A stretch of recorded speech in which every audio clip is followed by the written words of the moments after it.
మనం జహీరాబాద్ సభ జరుగుతుంది. ఆ సభకి కొంతమంది రైతులు కూడా వస్తున్నారు. ఆ రైతులతో మాట్లాడే ప్రయత్నం చేద్దాం. చెప్పండి రైతు, ఎక్కడి నుంచి వచ్చినావు? అప్పాజిపల్లి గ్రామం అల్లూరు మండలం.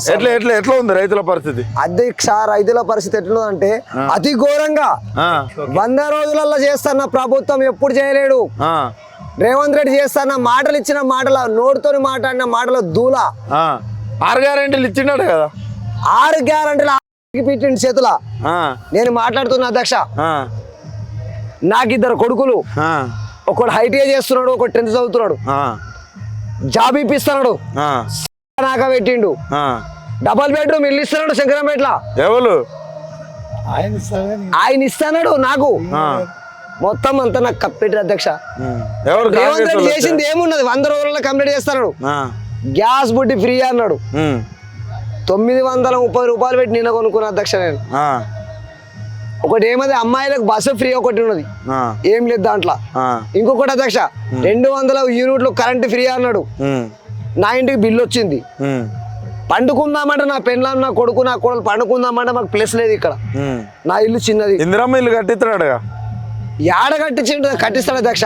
ఇది 100 రోజుల్లో పూర్తి చేస్తాన్న పనులే పూర్తి కాలేవు. మీ భార్యకి 6,000 మిగులుతానే? 6 రూపాయలు కూడా మాకు అధ్యక్ష రాలేదు అధ్యక్ష.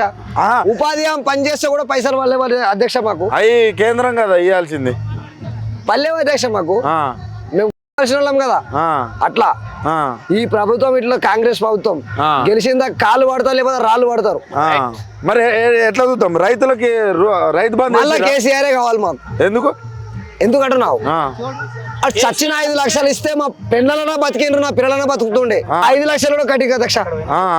నాకు కొలుచుకుందామంటే 3 గుంటల భూమి లేదు అధ్యక్ష. నాకు కట్టి మాట్లాడుతున్నా, అమ్మ తోడు ఈ మట్టి పట్టుకొని చెప్తున్నా.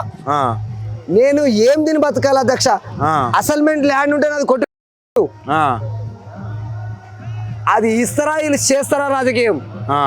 అయితే ఇప్పుడు రేవంత్ రెడ్డి ఏమంటున్నాడంటే, మేము అధికారంలోకి వచ్చినాక 2 లక్షల రుణమాఫీ ఆగస్టు 15వ తారీఖు చేస్తున్నాడు కదా. 15 లోపే చెప్పబట్టి 100 రోజులు అయింది అధ్యక్ష. 100 పైన దాటిపోయింది. 3 నెలలు అన్నావు, 3 నెలల తర్వాత దాటిపోయింది. ఇంకే 3 నెలలు దాటిపోయిన తర్వాత కూడా ఇంకా ఇప్పుడు ఏం చేస్తావు నువ్వు? నీతో కాదు అధ్యక్ష. మరి మోడీకి వెళ్తున్నాడు పైరా. మోడీ కూడా ఇక్కడ తెలంగాణ మొత్తం మేమే గెలుస్తున్నాం అంటారు వాళ్ళు. అదంతా అధ్యక్ష, అది 3వ నమ్మకం. మళ్ళా కేసీఆర్ జిందాబాద్. అంతేనా? పువ్వు గుర్తు తెలుసా అసలు నీకు? తెలుసు అధ్యక్ష, తెలుసు. వాళ్ళు వచ్చి ఓట్లు అడుగుతుర్రా మీ కాడ? అడిగినా మేము వెళ్ళగొడతాం అధ్యక్ష. అడిగిన వెళ్ళగొడతాం మేము. పువ్వు గుర్తులనా? ఎందుకు అడుగుతారు? వాళ్ళు అడుగుతారు. ఎట్లుంటే తెలుసా? కడుపు నిండిందా కడుకొని తింటాడు. కడుపు నిండగానే వాంచోలే వాడు సగ్గరేసుకొని పోతాడు. వీళ్ళది ఆపరిచేది అధ్యక్ష. మరి కాంగ్రెస్ వాళ్ళు వచ్చి అడిగితే ఏం చేస్తావు? సమస్య లేదు. 100 రోజులు అయిపోయింది అధ్యక్ష. ఇప్పటికి 100 రోజులు అయిపోయింది. నాకు ఇచ్చిన హామీలో ఒక్క గ్యారెంటీ కూడా లేదు నాకు.